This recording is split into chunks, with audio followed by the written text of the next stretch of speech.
This conference will now be recorded.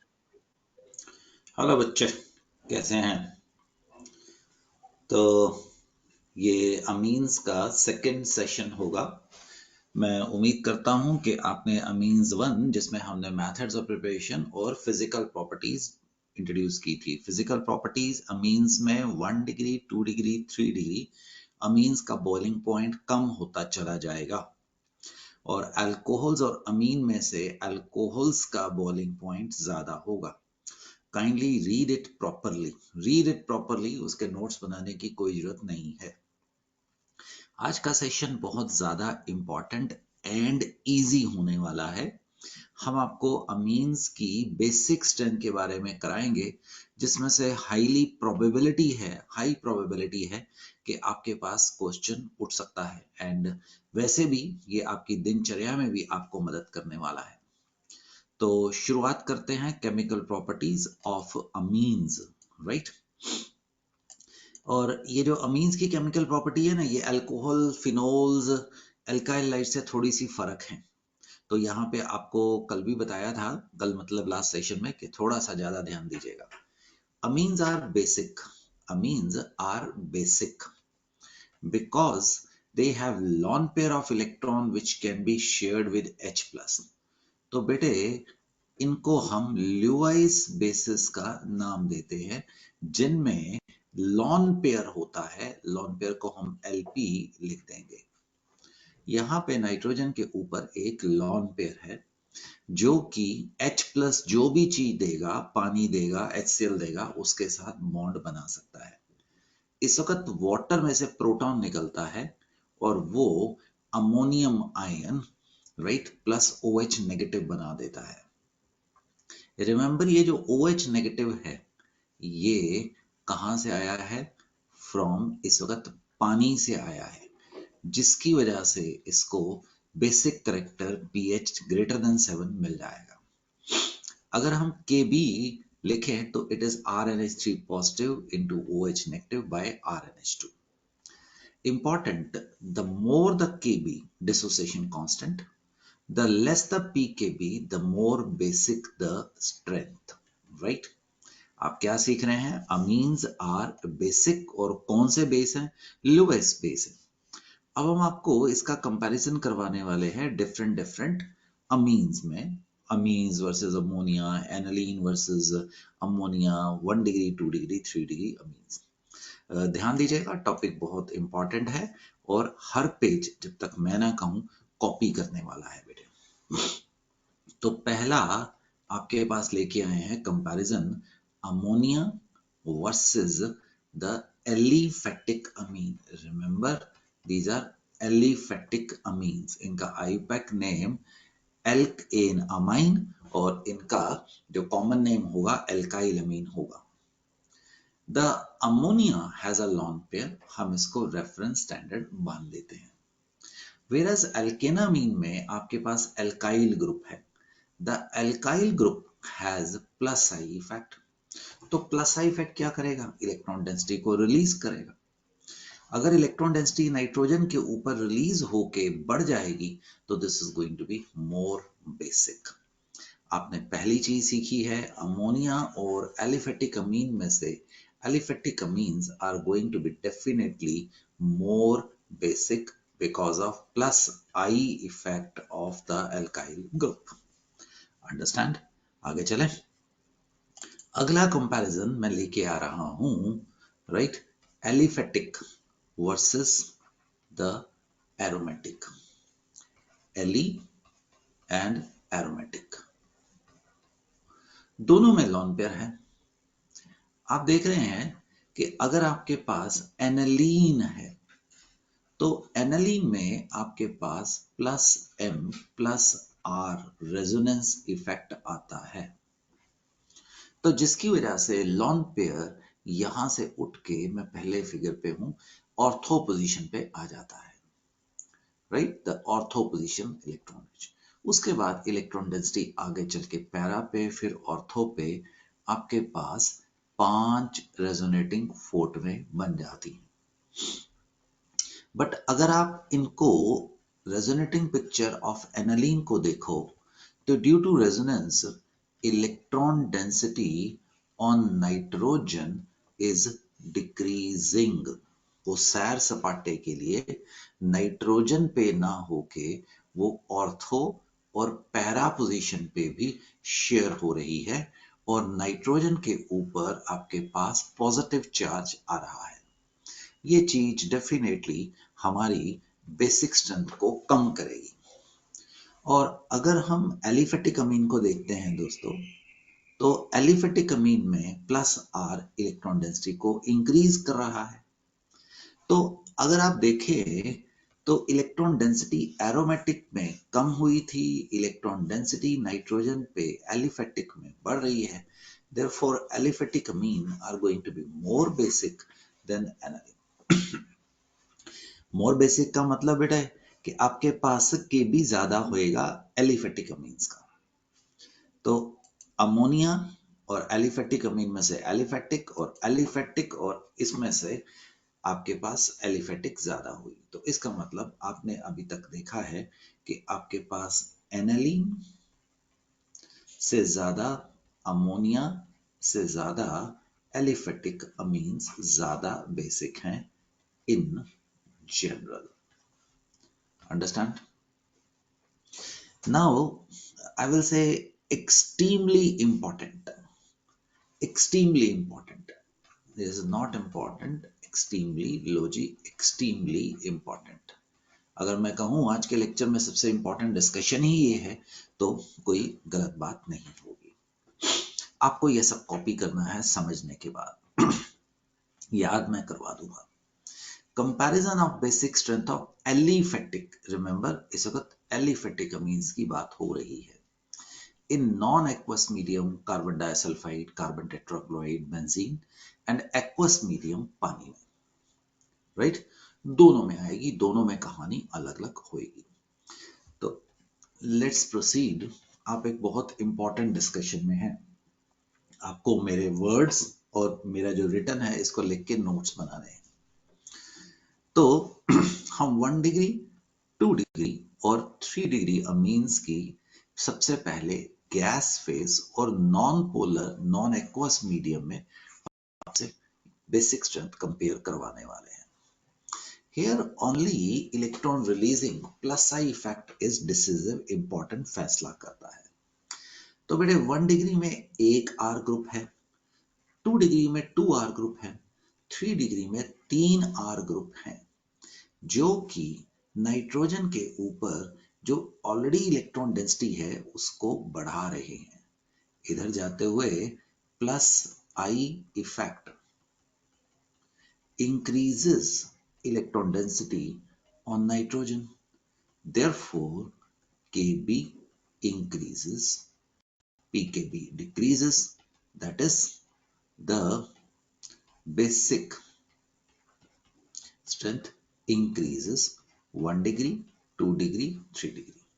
सिर्फ 1 degree, 2 degree, 3 degree important नहीं है, watch medium also. Gas phase में, aqueous phase में कोई कहानी अलग होगी, ठीक है जी, दोनों की कहानियां अलग अलग हैं। हमने अभी आपको नॉन एक्वस मीडियम में करवाया, अब मैं आगे लेके जा रहा हूं कहां पे, द एक्वस मीडियम में। एवरीथिंग इंपॉर्टेंट, एक्सट्रीमली इंपॉर्टेंट, मैं बार बार बोलता जा रहा हूं। एक्वस मीडियम में 3 फैक्टर्स यहां पे डिसाइड करते हैं, 3 फैक्टर्स, और नॉन एक्वस में सिर्फ एक, only the plus I effect. देखने वाली बात, सबसे पहले plus I effect. Plus I effect आप लोग दे चुके हैं 1 डिग्री के मुकाबले, 2 डिग्री के मुकाबले 3 डिग्री ज्यादा बेसिक है। वो नॉन एक्वस में भी था, गैस फेज जिसको बोलते हैं, और वो एक्वस में भी वही है। अब स्टीरिक फैक्टर, रिमेंबर अमीन्स ने एक प्रोटॉन एक्सेप्ट करना है और एक टेट्रा कोऑर्डिनेटेड चीज बन जानी है। R2NH के ऊपर अगर आपने H प्लस डालना है तो R2NH2 पॉजिटिव बन जाना है।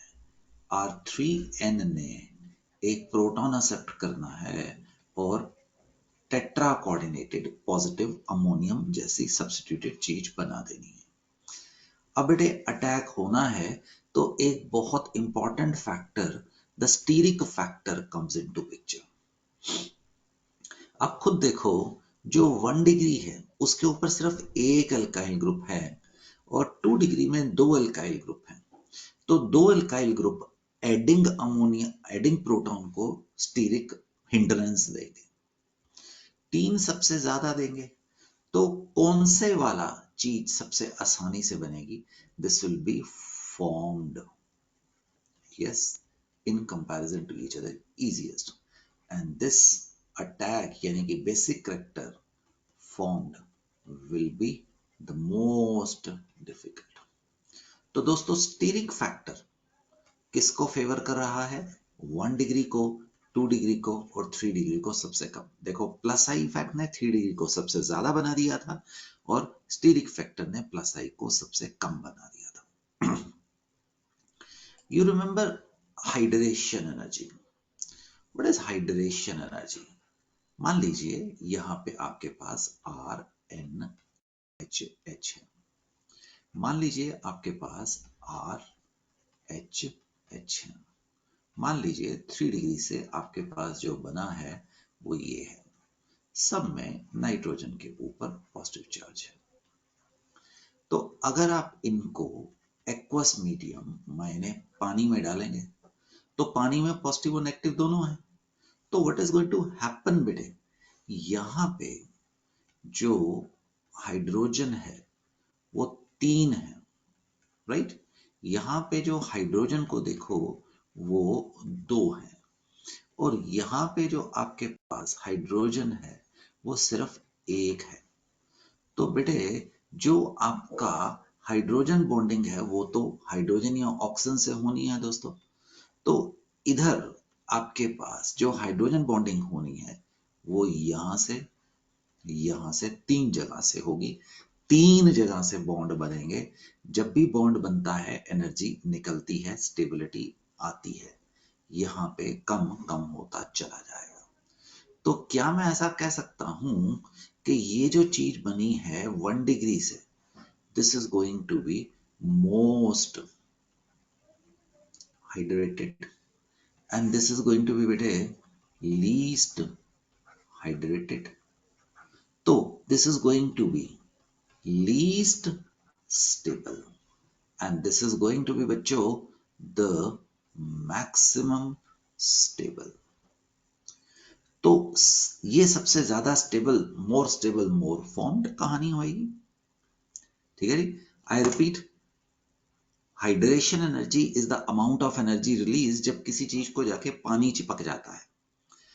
रिलीज का मतलब एनर्जी कम होना, जितनी ज्यादा रिलीज होगी उतनी स्टेबिलिटी ज्यादा होगी। हम कर क्या रहे थे? एक्वस मीडियम में आपको बेसिक स्ट्रेंथ करवा रहे थे। तो तीसरा फैक्टर आ गया दोस्तों hydration energy favours 1 degree amines most. You understand? 1 degree अमीन में प्रोडक्ट जो बना था प्रोटॉन को आने के बाद वो सबसे ज्यादा हाइड्रेटेड होएगा, फॉर्म्ड इजीएस्ट होएगा, एंड जो 3 डिग्री से बनेगा वो लीस्ट हाइड्रेटेड होएगा, सबसे कम बनेगा, राइट? तो हमारे पास अब कितने फैक्टर आ गए हैं? 3 फैक्टर आ गए हैं। तो ये 3 फैक्टर में बच्चों हमने आपको करवाया पहला plus I effect. Plus I effect ने 3 डिग्री को सबसे ज्यादा फेवर किया। स्टीरिक इफेक्ट ने 1 डिग्री को सबसे ज्यादा फेवर किया। हाइड्रेशन एनर्जी ने 1 डिग्री को सबसे ज्यादा फेवर किया। तो इन तीनों का experimentally the net effect has been found to be 1 degree amine के लिए 2 degree, 1 degree, 3 degree decreasing order, और 2 डिग्री के लिए द 2 डिग्री, 3 डिग्री, 1 डिग्री। आपके मन में आ रहा है हाय याद कैसे करेंगे, है ना? This is extremely important, right? अभी देखो मैं याद करवा जाऊंगा, आप किसी प्रकार की मन पे चिंता मत डालो, बोझ मत डालो, मेरी जिम्मेवारी।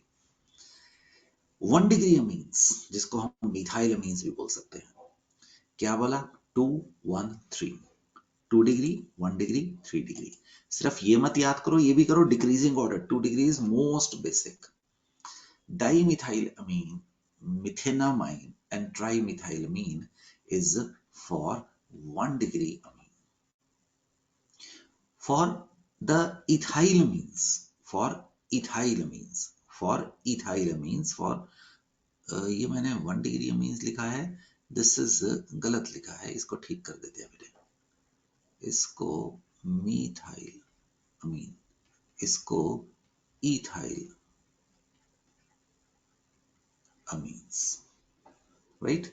तो प्लीज इसको जरा अभी कॉपी मत करना, 2 मिनट रुक जाइए, राइट? फॉर मिथाइलमीन मैंने यहाँ पे 1 डिग्री लिख दिया है, फॉर मिथाइलमीन मतलब आर में CH3, और इथाइलमीन्स में बेटे this is 2 degree, 3 degree, 1 degree, 2 degree, 3 degree, 1 degree. अब देखो याद करने का तरीका, 2 फिगर याद करो, 2 अल्फाबेट याद करो, 2 नंबर याद करो, 213 एंड 231। मन में बस 213 छोटा है एंड 231 बड़ा है। दूसरी चीज, मिथाइल छोटा है, इथाइल बड़ा है, तो मिथाइल अमीन का क्या ऑर्डर होगा बेटे? 2 degree, 1 degree, 3 degree. Ethyl amine का क्या होगा? 2 degree, 3 degree, 1 degree. Kindly copy it in your rough, in your NCERT और wherever you want, please इसको कॉपी करिए। मिथाइल अमीन्स के लिए 213 और इथाइल अमीन्स के लिए 231। And apart from that, this is to be kept in mind aqueous medium में, aqueous medium में। नॉन एक्वस में कहानी आपकी कुछ और थी। नॉन एक्वस में, जिसको गैस फेज भी बोल सकते हैं, एक्वस में, नॉन एक्वस में 1 डिग्री, 2 डिग्री, 3 डिग्री। एक्वस में बेटे मिथाइल अमीन्स 2 1 3, और दोस्तों ethyl amines it is 2 3 1 experimental, kindly copied। आप कहेंगे प्रोपाइलमीन या वो कहां पे आ गए? वो सारा 2 डिग्री को मानेंगे, ठीक? जितना आर का साइज बड़ा होगा वो प्लस साइड इफेक्ट ज्यादा डालने वाला है। तो हमने आपको 1 डिग्री, 2 डिग्री, 3 डिग्री अमीन्स की बात करवाई। आर का साइज, आर जितना बड़ा होएगा बेसिक स्ट्रेंथ ज्यादा होगी, तो ये हम आगे जा रहे हैं। Methanamine, ethanamine. Ethyl group is a bigger group, so therefore it's going to be more basic. Kb increases. निचले वाला second comparison, this is benzyl amine, this is aniline। दोस्तों यहां पे electron density resonance की वजह से नीचे जा रही है, +m, और यहां पे तो ये इलेक्ट्रॉन रिलीजिंग ग्रुप है ना, R, तो हेयर +m इफेक्ट नहीं लग रहा है। Therefore the benzyl amine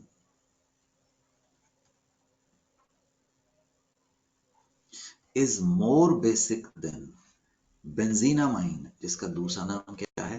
aniline है, more basic। ये सारे के सारे न्यूमेरिकल्स में कन्वर्ट होते हैं बेटे, सारे के सारे।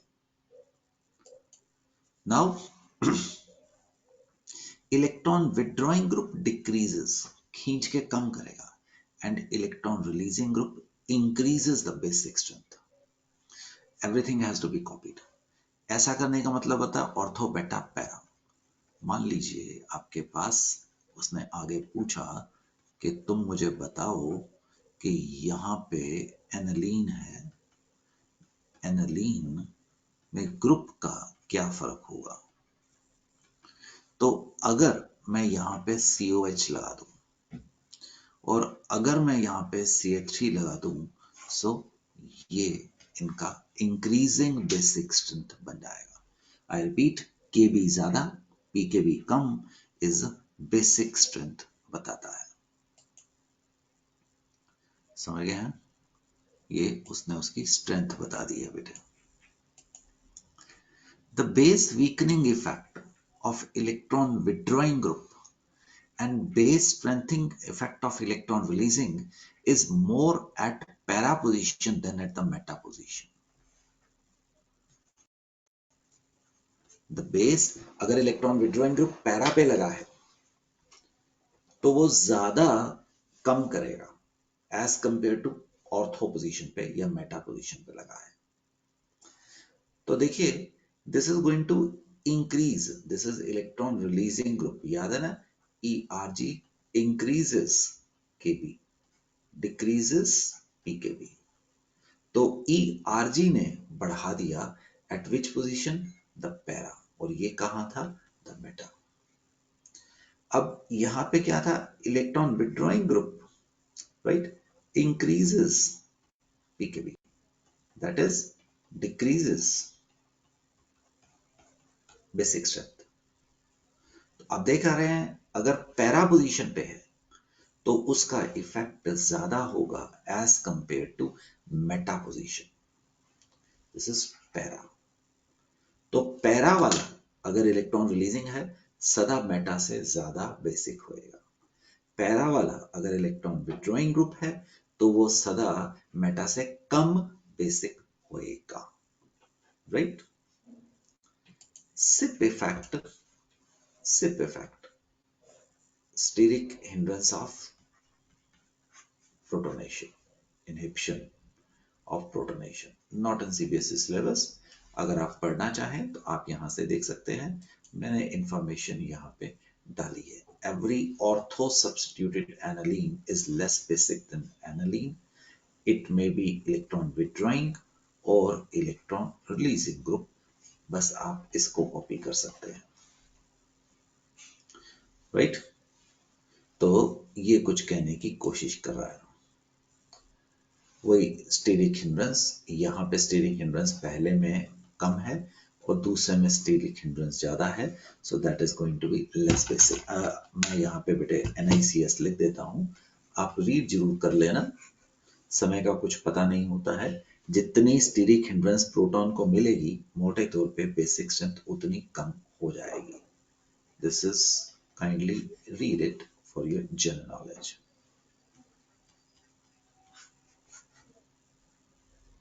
Right? Vikramite, not in your school syllabus, CBSE syllabus. Every ortho substituted aniline, वो पीछे बताया था, is less basic than aniline. Ortho substituted हमेशा एनालीन से कम होती है। प्लीज ये तो आपकी NCERT में भी है, ये कॉपी कर लीजिएगा। ये रटने वाली चीज ना इतनी ज्यादा नहीं आती है, बट हाँ फिर भी जैसे मैं बोलता होता हूँ कि कभी कुछ पता नहीं होता कि कहाँ से कोई चीज आ जाती है। कॉपी, ये थोड़ा सा रोट लर्निंग है बेटे। ये देखिए आप खुद समझ सकते हैं, इसमें सिर्फ +m है, इसमें +m एंड +r दोनों है, मतलब पहले के मुकाबले इलेक्ट्रॉन डेंसिटी ज्यादा बढ़ गई है। +m तो इसमें भी है क्योंकि देखो ना लगेगा, और यहाँ पे +r 2 है। सो देयरफॉर इधर आते हुए the Kb increases, Pkb decreases।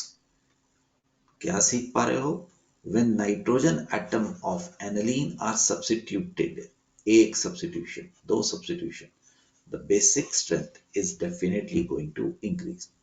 तुम लोगों ने नाइट्रोजन के ऊपर इलेक्ट्रॉन डेंसिटी का ध्यान करना है। The more the electron density, the more is going to be the basic strength।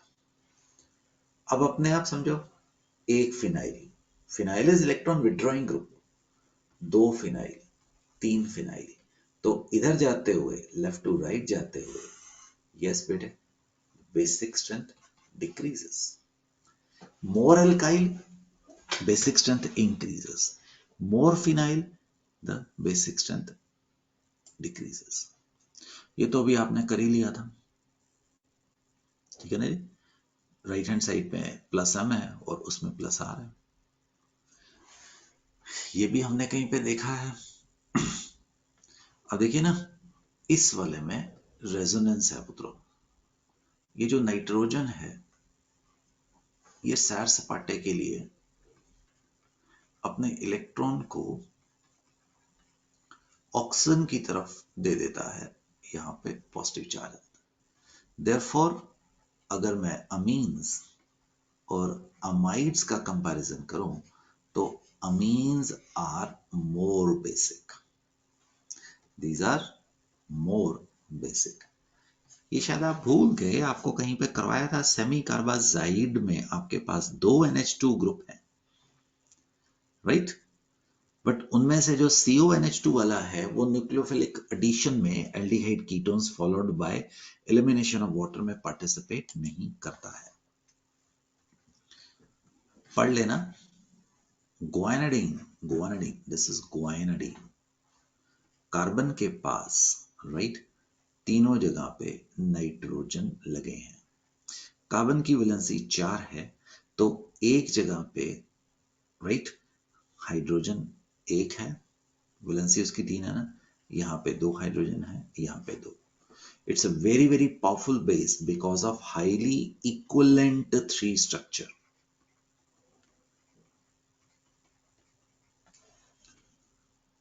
ये JEE एडवांस में क्वेश्चन पूछा है।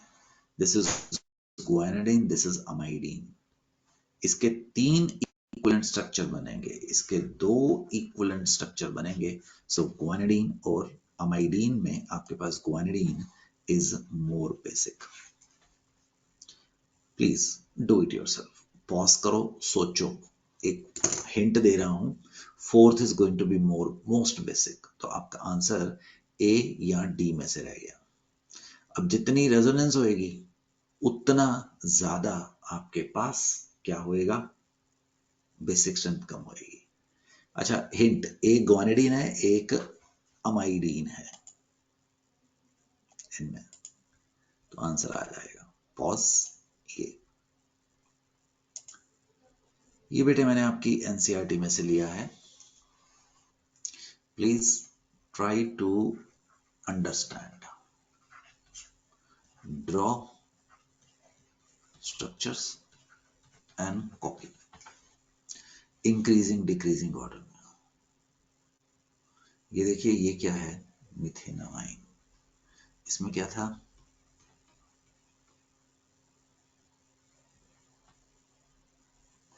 ये क्या है, इथेनामाइन।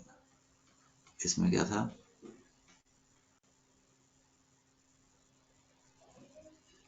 ये क्या है, एनालीन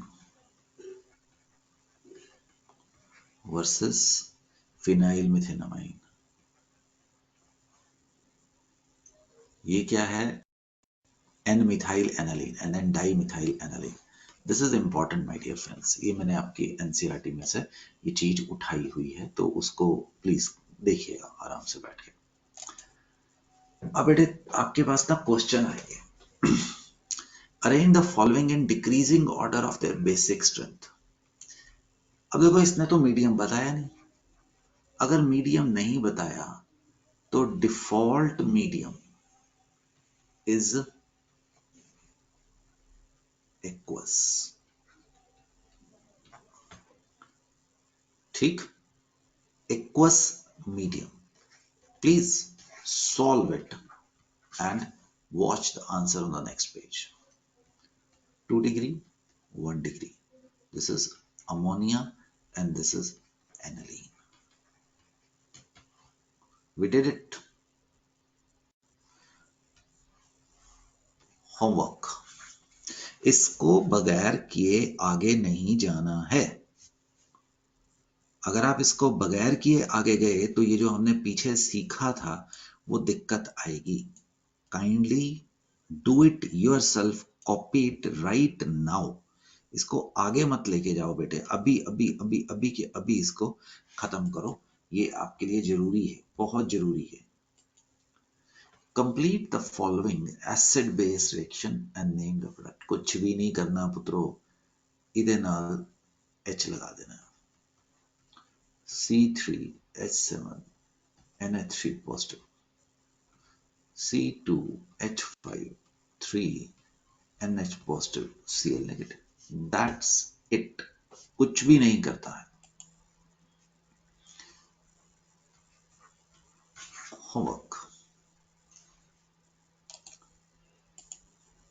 डिस्कस कर लेते हैं। pKb of aniline is more than that of methylamine।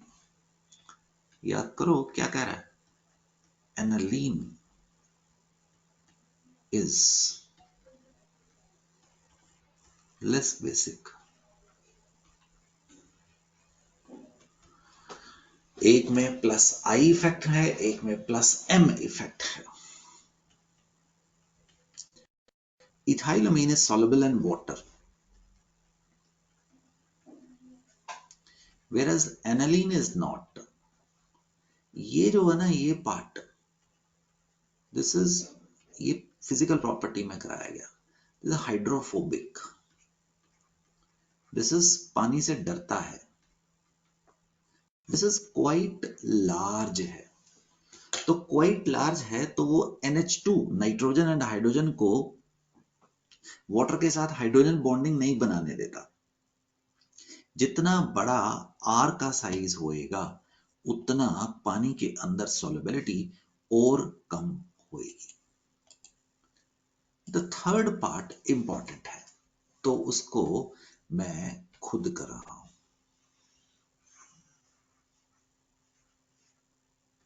Third, ये देखिए, methylamine water react with ferric chloride to precipitate hydrated ferric oxide। अगर आप NaOH लेते हैं, उसमें फेरिक क्लोराइड डालते हैं, तो ये जो आपका आयरन है वो FeOH थ्राइज, जो कि Fe2O3 एक्स वाटर मॉलिक्यूल के बराबर है, बन जाता है। ये जो OH नेगेटिव है, come from base, that is NaOH। ये मैंने आपको एक फैक्ट बताया है। अब वो कहता है कि अगर मैं इसकी जगह पे मिथाइलमीन लेता हूं तो भी फेरिक क्लोराइड रिएक्ट करता है, प्रेसिपिटेट कर देता है फेरिक ऑक्साइड में। होता क्या है, पहले मिथाइलमीन पानी के साथ रिएक्ट करता है और बना देता है प्लस OH नेगेटिव। मैंने बैलेंस करने के लिए ऐसे ही डाल दिया है। Now this OH negative come from basic CH3NH2, और वंस ये हो जाता है तो फेरिक आयन कहां से निकला, फेरिक क्लोराइड के साथ रिएक्ट करके FeOH thrice, that is equivalent to hydrated ferric oxide बना के क्या कर जाता है, प्रेसिपिटेट कर जाता है। दैट्स एन इंपॉर्टेंट टॉपिक मेरे प्यारे से बच्चों। खुद लिखो, अपने आप करो। Arrange the following in decreasing pKb value, that is increasing basic, increasing order of basic strength, increasing order of basic strength याद है ना, para-nitroaniline and para-toluidine। What is para-toluidine? ये para-nitroaniline, एक मिनट रुकिए, कुछ करना है तो NH2 एंड कुछ करना था बेटे, तो मैंने उसको मॉडिफाई कर दिया है। आपको अभी अभी बताया कि electron withdrawing group basic character को कम करता है, this is electron releasing group, increasing Kb। This is क्या था दोस्तों, इलेक्ट्रॉन विथड्रॉइंग ग्रुप। होमवर्क, वही क्वेश्चन आगे आ गया है, कॉन्टिन्यूड है पिछले वाला।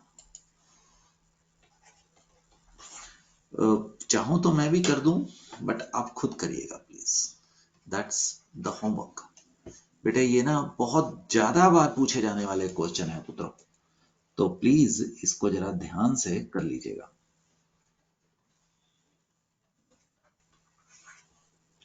होमवर्क,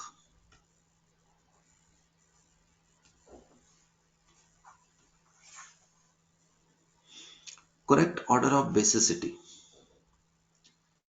तो क्या लगता है आपको, म्यूट करो, सॉरी पॉज करो और सॉल्व करो। इसमें से कौन सबसे ज्यादा तुम्हें बेसिक लग रहा है? हिंट, जिसमें रेजोनेंस आएगी प्रोटॉन लगाने के बाद वो सबसे ज्यादा। Amides are least basic. तो मुझे पता है आपको बी और डी में कंफ्यूजन हो रहा है। होमवर्क, ढंग से पढ़ो, सब कुछ कराया हुआ है।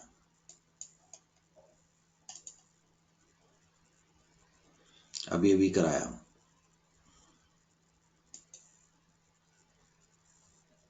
टोलुइडीन, ठीक है जी, अभी अभी कराया बच्चों। होमवर्क, वी डन इट, अभी अभी किया सारे का सारा। तो कुछ फिजिकल प्रॉपर्टीज में से निकल रहा है, कुछ इधर से निकल रहा है। तो हमने आपको क्या करवाने की कोशिश की है, हमने आपको basic character of amines discuss करवाया है। द बेसिक करेक्टर हमने आपको ammonia versus aliphatic, ammonia versus aromatic, aromatic versus aliphatic, 1 degree 2 degree 3 degree aqueous medium में, नॉन एक्वस मीडियम में, ठीक है जी। इलेक्ट्रॉन विड्रॉइंग ग्रुप और इलेक्ट्रॉन रिलीजिंग ग्रुप क्या फर्क लाता था, और ग्वानिडीन और अमाइडीन बीच में डिस्कस किया, और थोड़े बहुत आपसे ऑब्जेक्टिव भी हमने डिस्कस करने की कोशिश की है। ये तो रहा बेटे, मैंने आपसे बेसिक करेक्टर डिस्कस कर दिया। अब रिएक्शंस की तरफ चलते हैं। The reactions, right, reaction with metal ions. देखो, these are Lewis bases and metals ion are Lewis acids, La acid, Lb bases। तो इनमें तो डेटिव बॉन्ड बनना है, राइट। ये जो नाइट्रोजन है वो सिल्वर की तरफ अट्रैक्ट होता है। अब देखने की बात ये है, कोऑर्डिनेशन केमिस्ट्री, सिल्वर का जो सेकेंडरी वैलेंसी है 2 है, तो सिल्वर 2 अमीन्स के साथ जुड़ा है। अगर कॉपर है बेटे तो उसने यहां पे 4 के साथ जुड़ना है। मैं उसको करेक्ट कर रहा हूं, 4।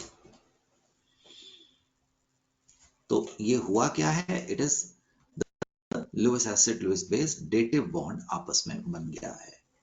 कॉपर आयन के ऊपर ये NH2 मिथाइल, मैंने जानबूझ के मिथाइल लिखा है, मैंने जानबूझ के अब की बार CH3 लिख गया है। उसके बाद 4 डेटिव बॉन्ड आते हैं और सिल्वर के पास 2 डेटिव बॉन्ड आते हैं। इट इज अगेन उनकी बेसिक करेक्टर को दिखाने की कोशिश कर रहा है। वी रिमेंबर एसिड और उनके derivative nucleophilic substitution reaction show करते हैं। तो आप यहाँ पे क्या न्यूक्लियोफाइल देख पा रहे हो? आप क्या यहाँ पे न्यूक्लियोफाइल देख पा रहे हो बेटे? रिएक्शन हो गया, and this reaction is known as acylation। acylation, acylation कहीं पे किया आपने? हाँ, the yes SN reaction of acylate। मान लीजिए आपके पास C2H5NH2 है, आप CH3COCl के साथ रिएक्शन करवाते हैं, इधर से H इधर से Cl माइनस HCl, इसको खत्म करने के लिए बेस डाल दीजिए, तो CH3C डबल बॉन्ड O, यहां पे बच्चों आपके पास आ गया NH2H5। इसको सेकेंडरी अमाइड भी बोल सकते हो, right? That can happen. I hope you understand. अब देखिए एक और रिएक्शन देखिए, C2H5 twice NH plus CH3COCl। CH3CO तो है ही है, N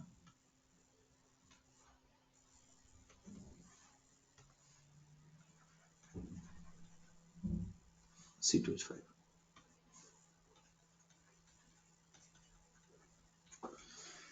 राइट? कभी कभी आपने देखा ऐसे बैठे बैठे मैं बिल्कुल मस्त हो जाता हूँ रिएक्शंस के अंदर, लॉस्ट। सो पता ही नहीं लगता कि कैसे बैठे, फोकस पूरा तुम्हारे ऊपर होता है। That's the case. Do you understand? अब देखो बेटे, ये मजेदार चीज देखो, आपने ये बना लिया, ठीक है जी, कौन सी बड़ी बात कर ली। अब अगर आप चाहो इसको रिड्यूस कर दो दोनों को, देखो क्या मजेदार चीज बन गई है। 2 डिग्री अमीन,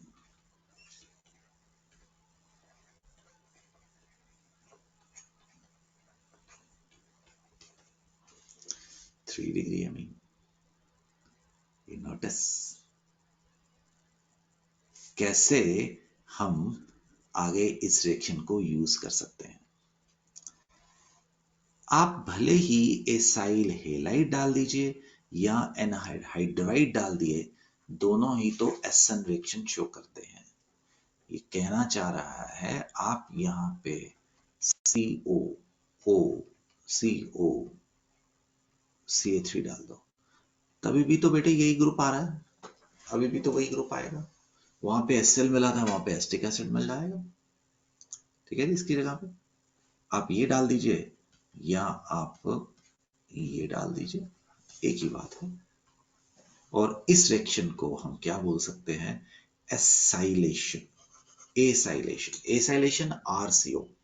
अगर CH3CO होगा एसिटाइलेशन। तीसरा रिएक्शन, अगर आप एनालीन के ऊपर ये चीज डालें तो वही चीज है बेटे, वही है ना, तो आपको NHCO CH3 मिल जाता है। इसको बोलते हैं बेटे एसिड, और इसको बोलते हैं दोस्तों analyte. Acid analyte is an important molecule, N-phenyl ethaneamide। ये इसका IUPAC नेम है। गोल वाली ब्रैकेट में कॉमन नेम डाल देते हैं,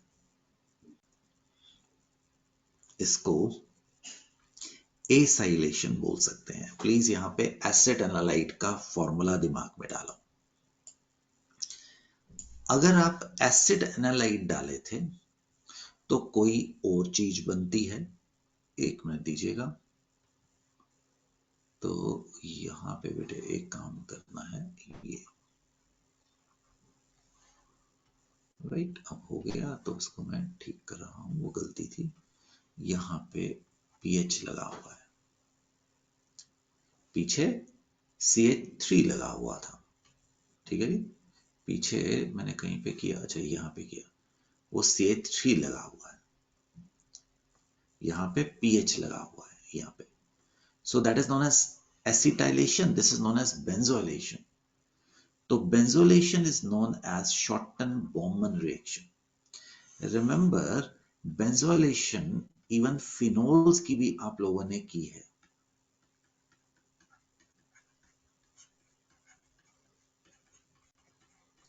यहाँ पे एस्टर बनता था, राइट? वहां पे ऑक्सीजन है, वहां पे नाइट्रोजन है, कॉमन फैक्टर ये है N phenyl benzamide, phenyl, O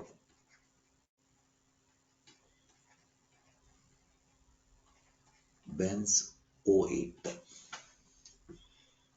This is known as Schotten-Baumann reaction. Schotten-Baumann reaction.